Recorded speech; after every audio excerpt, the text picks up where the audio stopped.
The number you have reached, 911, has been changed to a non-published number.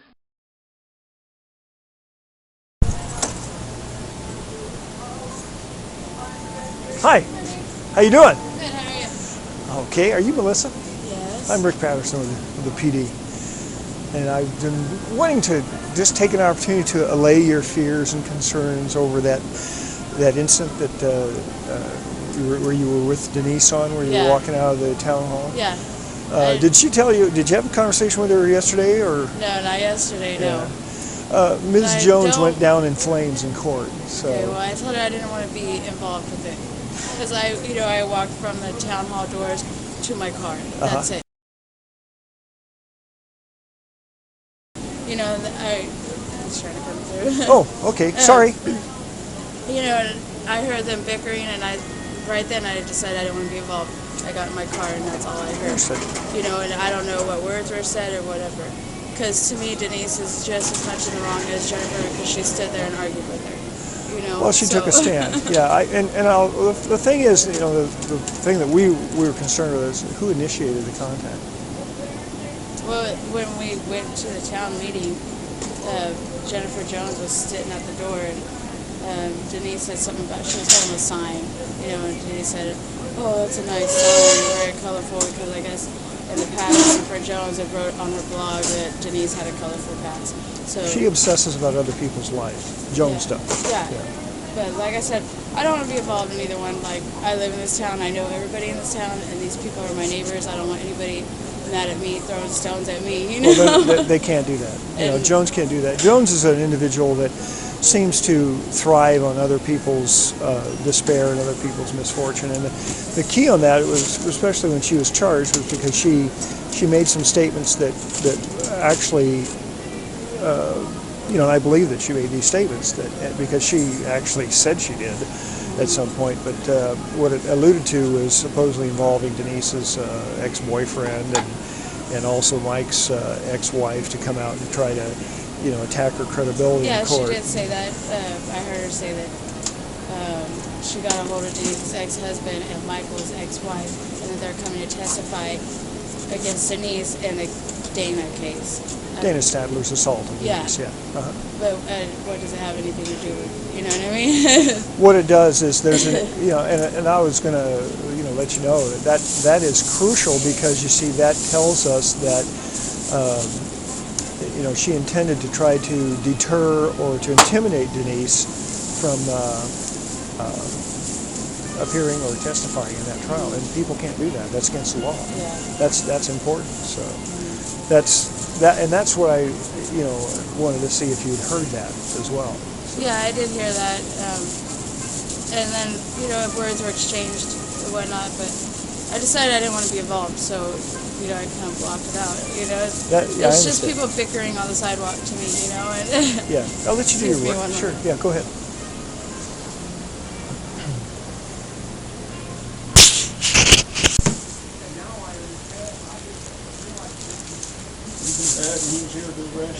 No. No, she's. Arrest me, you better take care of my 5 kids. She's helping. She's helping me with something.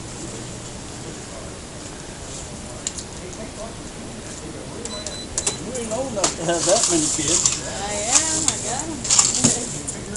66. Never get married. Well, and like I was saying, that I've had direct interaction with Jones. Yes.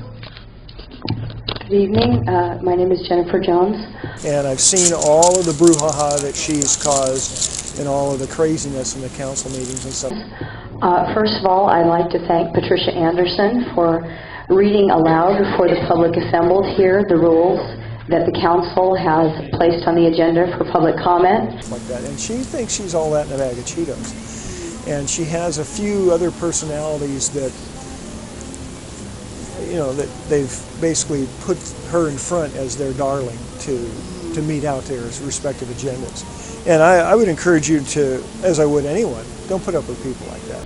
And you are, as Mr. Sims from the League of Cities and Towns pointed out to the council, allowed to criticize them, whether or not Mr. Winslow would like to be out of order or not. Don't let them intimidate you. Don't, they're not going to. Well, it's not that I was intimidated. Like, I've been here for 10 years. I've never had any problems until I went to a town meeting with Denise. Like, I don't do the town meetings. I don't do all that. Denise says, "Oh, come on, let's go, let's go." I was like, "Okay, Denise, I'll go." And then now I'm, I got the cops coming to talk. This lady has the floor. She's exercising her First Amendment rights. Well, you're a witness. You're a witness. And actually, Melissa, the customers see it, my boss is seeing it, and we're around. We're around. Well, if you want me to talk to your boss, I'll talk to your boss. But I mean, it's not. The thing is, something happened that you're a witness to, and that's important. But I don't want to go to court. I don't want to. You know what I mean? I don't want to do any of that. Well, I'll tell you, you might not have any control over that. So, what I would encourage you, if you're subpoenaed, appear and tell the truth. And if I just go in there and say I don't know. You're not in any trouble. I know, but This is a framework. This tax is not mandated. All right. You are in violation of my rules of order, Sergeant. Don't resist the officer. Do not resist the officer. The mayor has Do not resist the officer. Do not resist the officer. Let it go, Jade. Let it go. Let it go. You are in violation of my rules of order, Chief. Chief, you are in violation of my rules of order. Need to speak? No, I didn't recognize you. She's at the podium. She has the mic. Sergeant Garcia, you are in violation of my rules of order. You are, no! You guys do not resist. You are in violation of the lawful order of the mayor of this Somebody's gonna go to jail. What a joke. Yeah, gotta have an arrest. Yeah, for sure. Call for order. I don't like to be involved. Unfortunately, you are. My own life, I have no stresses in my own life. Yeah, but it's nothing. Worry about And that's why I say it's nothing for you to really concern yourself with. I mean, if you understand where it comes from and why, that's how it goes. So.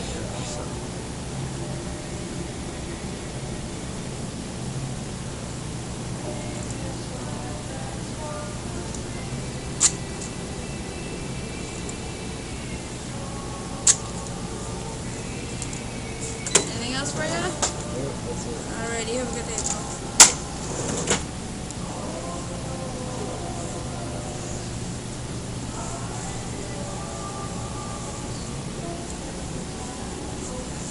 Well, and I'm sure that you've been aware of and you've seen like Jones's Hobbyist publication and all of the tripe that's put in there. Yeah. And that's indicative of, if I believe and I know that if she doesn't have facts on somebody, she'll manufacture stuff.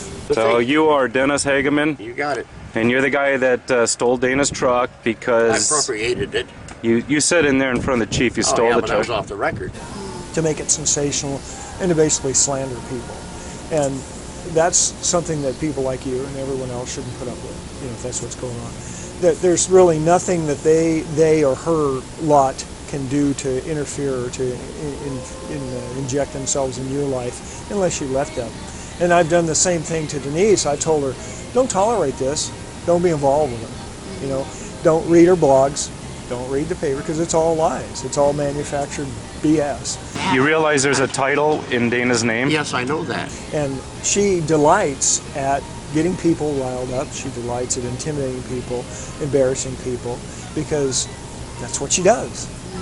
That's the sensationalist way that she makes herself. I mean, yesterday she portrayed herself as a member of the press. Rick Paterson is the one that authorized me to go get the truck where Dana parked it over there at Gus' place. So you went on somebody else's property and took it? Yeah, with the authorization of the police department. So the police gave you permission to steal the vehicle? Well, they Okay. gave me permission to take the truck and put it back on my Well, property. it's in somebody I block else's it in. name. That's called theft. It's the Well, And it's ridiculous. It's totally ridiculous. Sure, it's paper. But she's a reporter, and she was merely asking as a reporter, Help you information. something? That's all we have. Unless you want like seasoning packets. You want me to get some?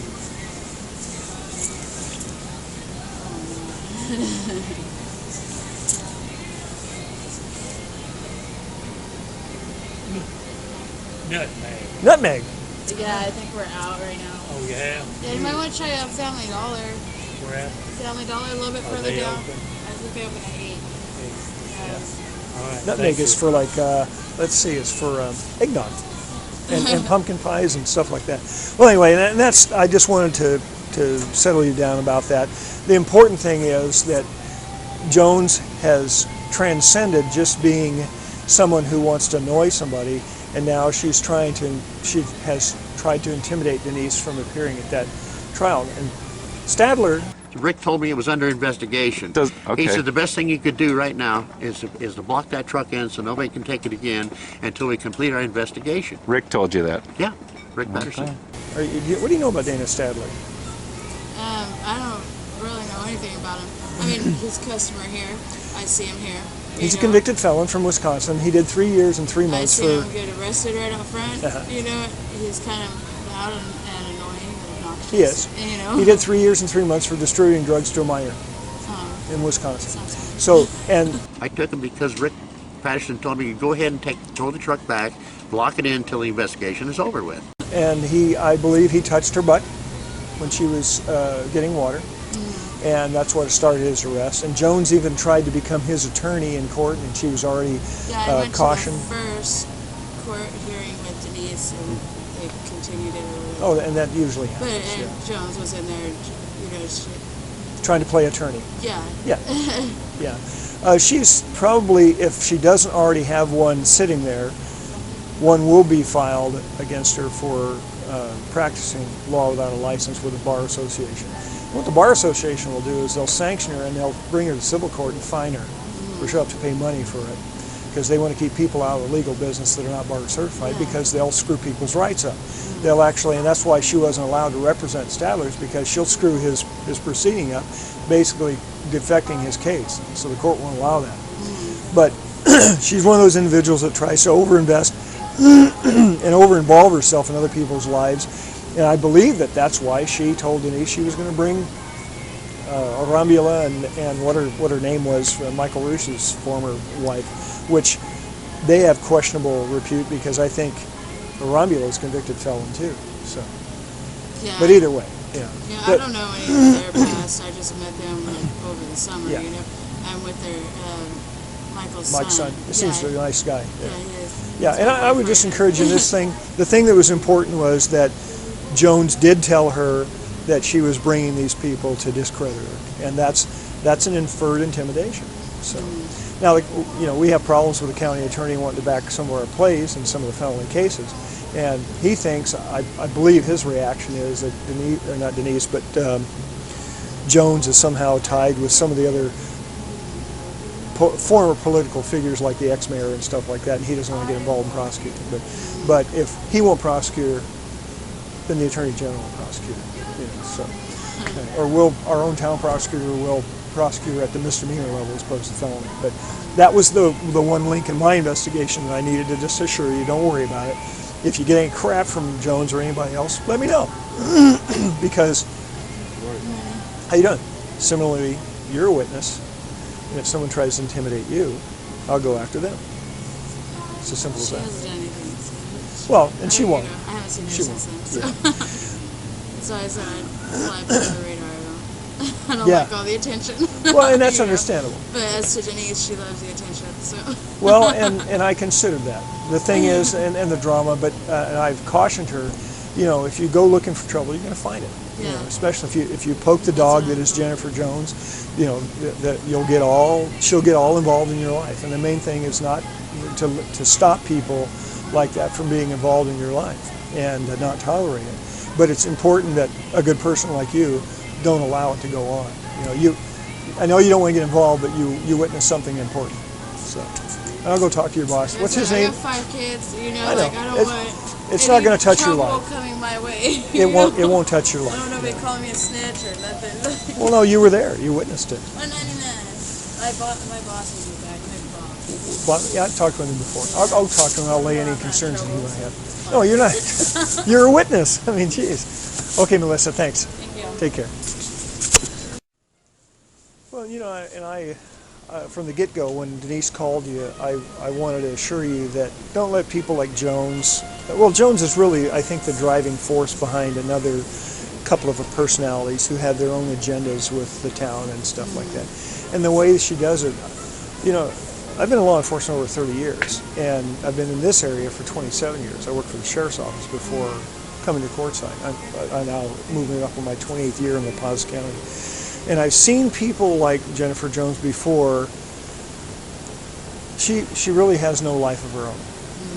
And if you look at the way she lives and what she does, you know, she's just barely holding on. So she enjoys the excitement, she enjoys the attention. Yeah. And how you doing? And she.